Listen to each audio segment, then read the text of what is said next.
How are you? I am fine. অনেকদিন পর পরিবাবুকে দেখে সত্যি ভালো লাগছে। পরিবাবু এই মুহূর্তে কেমন আছো? জি ভালো আছি। এখন কেমন চলছে দিনকাল? চলতেছে ভালোই আর কি। বেঁচে আছি।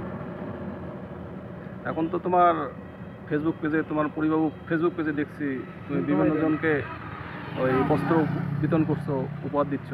তা ভালো লাগছে। আসলে তোমার এই বস্ত্র বিতরণের পিছনে তোমার উদ্দেশ্যটা কি? তুমি আসলে মানে কেন বিতরণ করতেছো? এটা কি মানবতার জায়গা থেকে? মানবতার জায়গায় তো অবশ্যই। কারণ বস্ত্র বিতরণটা আমার এই প্রায় 16-17 সালের আগেই আমি শুরু করছিলাম। আগে তো ইউনিয়ন পরিষদেই আমি চালু করছিলাম।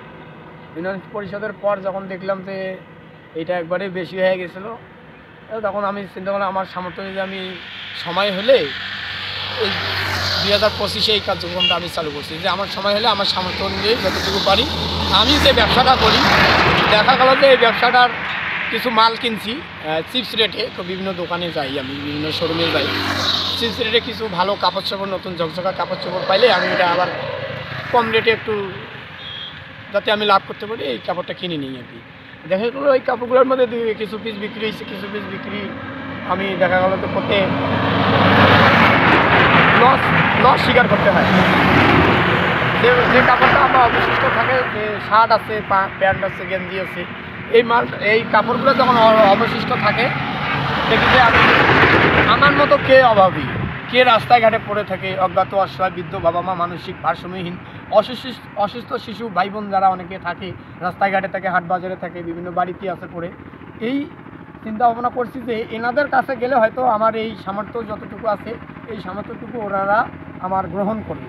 কারণ এই আমার যে বস্ত্রটা আমি বড় লোকের জন্য আমি মানে চাহিদা মেটাইতে পারবো না। তাহলে তোমার এই বস্ত্র বিতরণটা হচ্ছে ভালো লাগা থেকে, মানে তোমার ভালো লাগে এই বস্ত্র বিতরণ করতে, যার কারণে তুমি মানে গরিব দুঃখী বা যারা বস্ত্রহীন তাদেরকে তুমি বস্ত্র দিচ্ছ, এই এমনই বিষয়টা। দেখা গেলো যে লসটা না করি, আমি ওই লসটা স্বীকার না করে আমি অসহায়দের কাছে দিলাম। আমি ওই জায়গায় মানে ব্যবসা। তাহলে তোমার কাপড় সংগ্রহের বিষয়টা, এই যে তুমি বিভিন্ন ভাবে কাপড় সংগ্রহ করো, আসলে কাপড় সংগ্রহ যে করো কোথা থেকে করো, কিভাবে করো? যে কোনো দোকানে যাই, কথা বলি যে ভাই কিছু কম রেটের বা একটু ভালো রেটের মাল মানে পাওয়া সুলভ মূল্যে আমাকে দিবেন কিনে। আচ্ছা, এতে করে তোমার কোনো সমস্যা হয় কিনা? এতে করে সমস্যা বলতে কি, আমি কয়েকটা দোকানে যাই, এক দোকানে গেলে তো আর হয় না, যেই দোকানে আমি চান্স পাই ওই দোকান থেকে নেই। যে ভাই মানে সম্পর্কের মাধ্যমে যদি দোকানদাররা তোমাকে দয়া করে কিছু তার দেয়, সেটা অব্যবহৃত যেগুলো বিক্রি কম হয় সেই মালগুলো নিয়ে এসে তুমি বিভিন্নভাবে ওই গ্রামের সাধারণ মানুষের মাঝে বিতরণ করো, মানে বিক্রিও করো পাশাপাশি বিতরণও করো।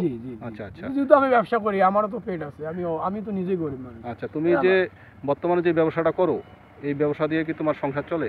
হ্যাঁ, হালকা পাতলা চালাচ্ছি, মানে চলে আর কি। মানে তুমি কি এতে করে এখন খুশি? হ্যাঁ, এতে খুশি না, এই ব্যবসা দিয়ে তো খুশি।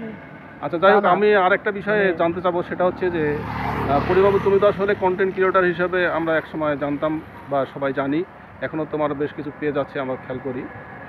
নীলফামারী প্রচার কি জানি, নীলফামারী দৈনিক প্রচার এবং পরিবাবু টিভি নামে দুটো পেজ আছে, আমরা খেয়াল করি। এর আগে তোমার বিভিন্ন বিষয় আমরা খেয়াল করছি, তোমার হিরো আলমের ওখানে কাজ করছো, একসঙ্গে গান করছো, এরকম অনেক বিষয় দেখছি। তারপর তোমার এই যে ড্যান্স কম্পিটিশন যে বিষয়গুলো আছে, এই কাজগুলোও তোমার আমরা দেখি কাজে।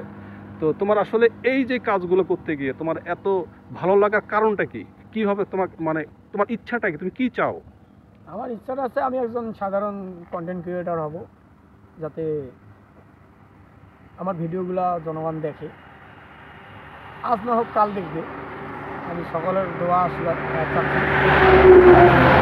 মানে ভিডিও কন্টেন্ট ক্রিয়েটারের মাধ্যমে আমি বিনোদন দিব এই সারা পৃথিবীর মানুষকে।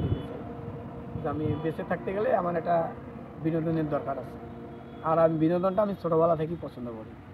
তখন থেকেই আমি এই শুরুটা করছি, এখনও শেষ হয় নাই, মানে চলতে আছে আমার এই সঙ্গীত থেকে শুরু হোক আর মানবতার কাজটুকু হোক। আচ্ছা আচ্ছা আচ্ছা, সম্মানিত দর্শক, আসলে আমরা পরিবাবুর অনুভূতিগুলো জানার চেষ্টা করছিলাম। আমরা অলরেডি আপনাদেরকে কিছু জানানোর চেষ্টা করছি যে তার অনুভূতিটা কী, সে ব্যবসা এবং বিভিন্নভাবে কাপড় বিতরণ থেকে শুরু করে সে তার লাইফে যে স্ট্রাগল করে আসছে, সে আজকে এই পর্যায়ে যে আসছে পরিবাবু, মানে তার পরিবর্তনটা এবং তার ভালো লাগা, তার কাজের ধরন, এই বিষয়গুলো কিন্তু আমরা তার মুখ থেকে শুনলাম। তো যাই হোক, ভালো লাগলো অনেক। আশা করব সবাই তার পাশে থাকবেন আর তাকে যে যেমনই পারেন সহযোগিতা করতে পারেন।